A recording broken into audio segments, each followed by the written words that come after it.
Denise Gwen, reading aloud for you from my novella Goddess, Chapter 34.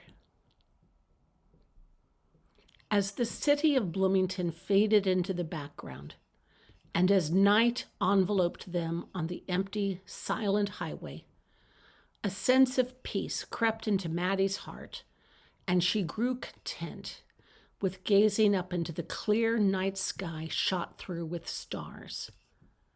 And the memories flooded into her heart.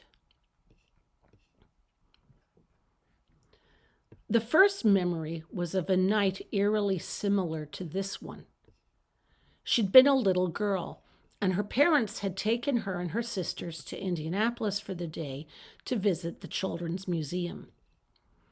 It was evening by the time the family piled back into the car, and on this occasion they were riding in Daddy's 1964 Mercedes-Benz. At some point during the drive home, she'd crawled up onto the flat back dashboard, rested on her back, and pressed her nose up against the cold glass and gazed out at the stars. She smiled at the world she lived in then. The Mercedes had come equipped with simple lap belts in the front seats and no seat belts in the back. Nobody thought anything of it back then, and certainly her parents didn't think anything of the fact that she'd done something so dangerous as to climb up onto the back dashboard of the car. It strained credulity that she'd been allowed to do something like that, and in the presence of her otherwise careful, orderly, and safety-conscious parents. It was ludicrous, really. If a child did something like that today, the child's parents would be pulled over and arrested, and the child spirited off to a foster home.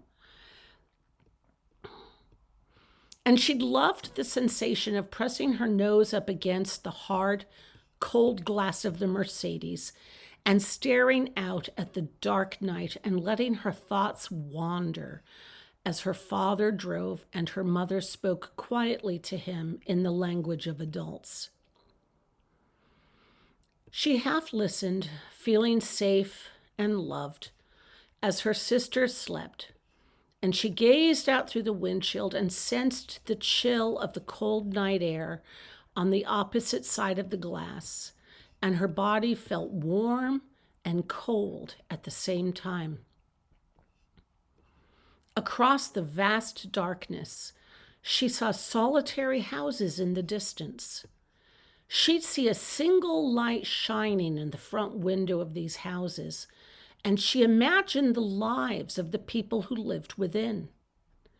She hoped that these far-off, distant families were as happy in their homes as she was in hers, inside this protective bubble of safety, this cocoon that contained her and her family, traveling through the dark night to their own cozy home.